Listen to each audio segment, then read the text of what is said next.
আওয়ামী লীগের রাজনীতি মিথ্যার উপর দাঁড়িয়ে রাজনীতি করার অভ্যাস। সেজন্য আমি একটা ইতিহাসের পুনরাবৃত্তি এখানে করতে চাই।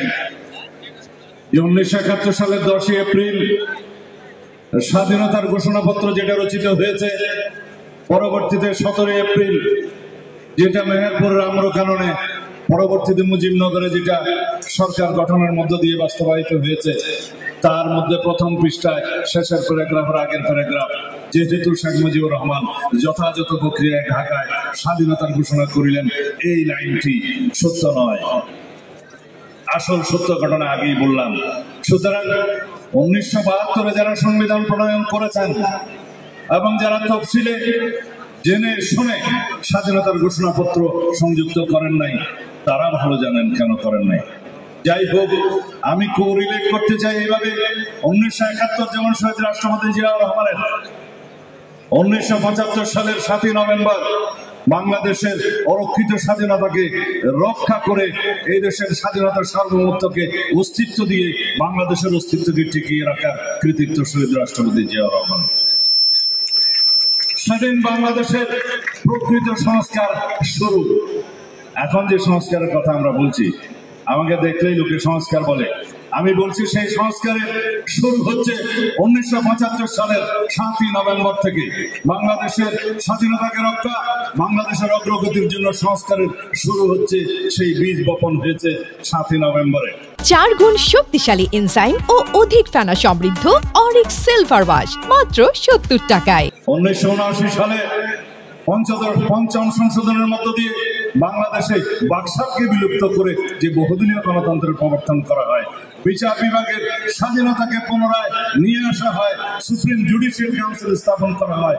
যে রাষ্ট্রপতির হাতে ক্ষমতা ছিল যে কোনো বিচারককে বরখাস্ত করার, বাদ দেওয়ার, বিচারক নিয়োগ করার, ম্যাজিস্ট্রেট এবং জজদেরকে নিয়োগ করার একচ্ছত্র ক্ষমতা, সেই ক্ষমতা আর থাকলো না।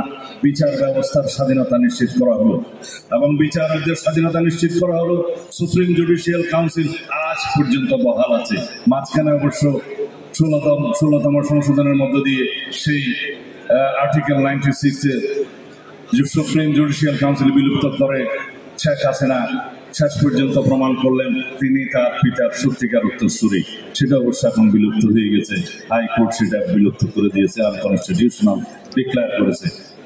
এরপরে 1981 সালে শহীদ রাষ্ট্রপতি জিয়াউর রহমানের শাহাদতের মধ্য দিয়ে, তার শাহাদতের রক্ত বাংলাদেশের সত্যিকার স্বাধীনতাকে, আমাদেরকে, বিএনপিকে, এদেশের মানুষকে সুদৃঢ় করেছে। তার রক্ত এদেশের গভীরে পতিত হয়েছে, যার মধ্য দিয়ে আমরা এখনো বেঁচে আছি, বাংলাদেশ নিয়ে আশা করি, স্বপ্ন করি।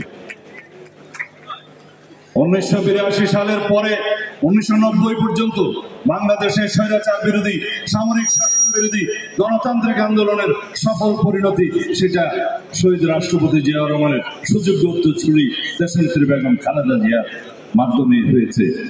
তারপরে যাত্রা শুরু 1996 সালে এদেশে আবার বহুদলীয় গণতন্ত্র এবং সংসদীয় গণতন্ত্রের চালু করা হলো দেশনেত্রী বেগম খালেদা জিয়ার হাত ধরে।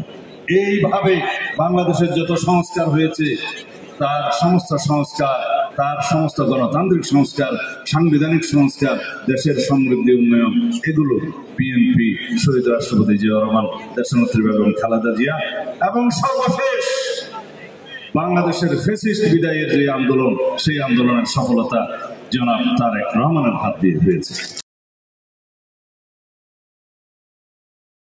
4 গুণ শক্তিশালী এনজাইম ও অধিক ফেনা সমৃদ্ধ অরিক সিলভার ওয়াশ মাত্র 70 টাকায়।